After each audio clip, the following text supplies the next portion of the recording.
So this can be a little bit of a memory trip from this channel to last summer. Some of you may remember, there's some activity going on over there.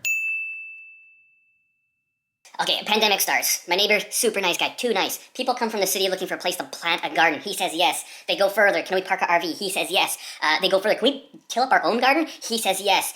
They come down the road with a shipping container, and I thought it was going to be for their storage of tools. I thought, whatever. There's a creepy. You see, we gotta bring our plants in at night because it's cold and all these things come in with them. But that's okay. Boom. Okay, where were we? Yeah, so then they proceed to plant this roof thing on the top.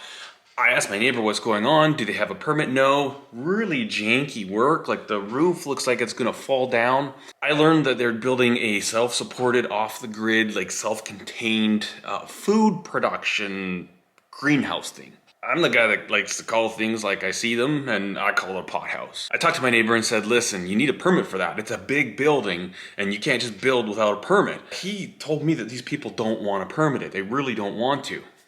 Kind of made me nervous. I left it with him saying, I think you should have them get a permit for what they're building. I said, if somebody gets hurt there, you will be liable. If the county finds out and says, hey, this isn't approved, you can be the one that's responsible and possibly fined.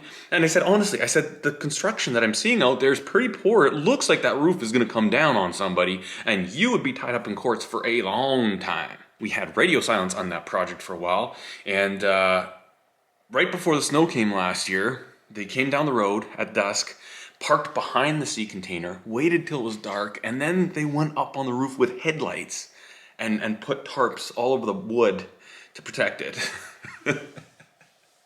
Those tarps lasted for 2 days, and they were shreds, and then all winter long I got to see these big ugly green tarps blowing and listen to it when it was windy. Fast forward to the spring, my next door neighbor was chatting with me and wondering what the heck was going on, and he had actually called the county.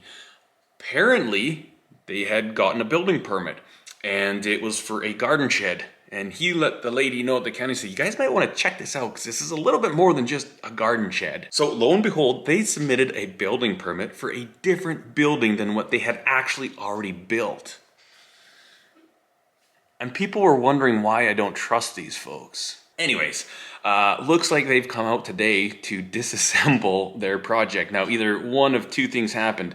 One, they're not gonna go through the fuss because the county was out here and an inspector came and took some pictures, and then they locked the gates all up and they started like shuttling stuff from the back of the land, getting rid of some of the stuff. So maybe they're not gonna build here and they're just gonna go somewhere else, or they're gonna take this down and put up the actual structure that they submitted a permit for.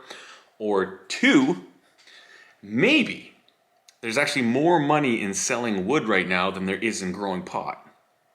Anyways, what we've got to work on today, I'd like to get back to that knife and get that done, but my son bought a spark plug socket, 14 millimeter for his KTM, and it's a little bit too large of diameter, so I'm gonna take the 4-jaw chuck out of the lathe, put in the 3-jaw chuck, I'm gonna turn it down.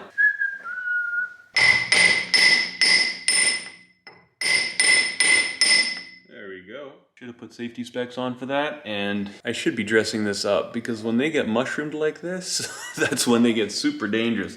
These pieces are fixing to come off and fly at my face. Can you spin this way?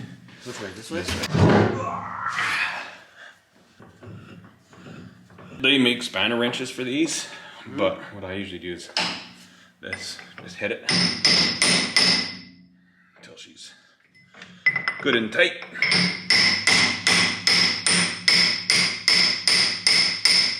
So how much do you need to turn the hump down by?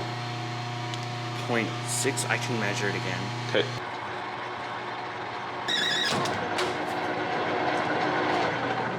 Whoops. We bought the last one that they had in Strathmore, so I've got to go into Calgary to get one. Try and teach your son how to use a lathe. just wreck the part that he bought. He bought that himself, and then I just wrecked it right in front of him. Wow, way to go, Jer. Popping in with a little knife update. It's finished, all done. I wanted something a little different with this one, so this is just a sandblasted finish. There's our little ovals we created. Just a little something, something to make it a little more interesting. It's sharp. We got the phone book paper. I like the look of it. Kind of a little bit subdued, maybe sort of tactical, but with a touch of class, and also, I just like it. Well, I spent a lot more time finishing up that video than I thought I would, so I don't think I'll be able to put the tires on the motorbike today. But I've got some packages that I need to take to a courier, and we're taking the motorbike. I'll bring you guys along. It'll be fun. I believe it was last week I ended up finding a sweet deal on a can. Delkevic exhaust. It sounds good. I need to do a little bit of tuning. I'm gonna like open up the airbox a bit, grind down the needle, and probably gonna need bigger jets, and then I need to tweak the carb a little bit. Right now it's backfiring like crazy, which is cool. I mean, it sounds sweet. But I've got a clip of before the stock exhaust. I'll put that in right here and then have a listen to what it sounds like now.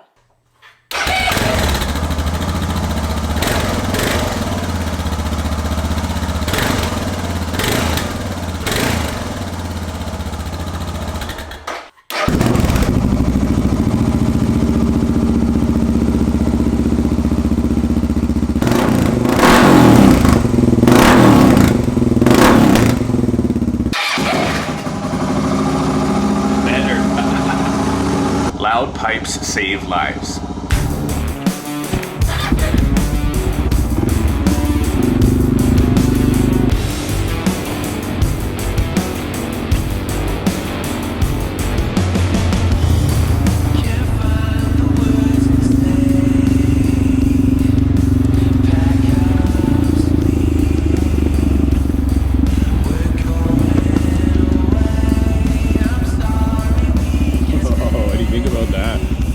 I think that sounds about fun.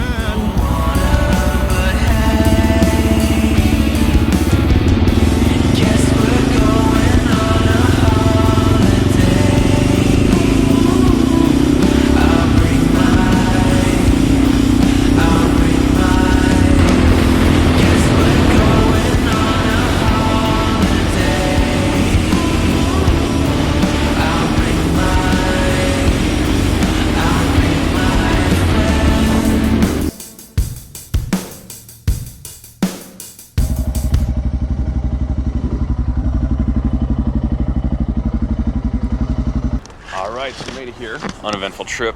This here is called New Horizons Mall. And apparently when it was built, for the longest time, there's nobody in here. There are no tenants. I've never been in here before, so this will be interesting. Look at this. This is crazy.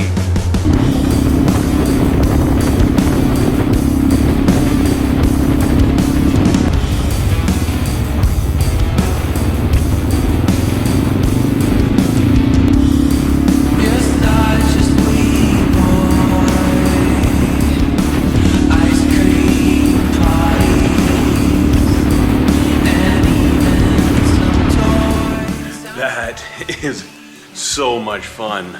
You never ever come back from a motorcycle ride without a grin on your face.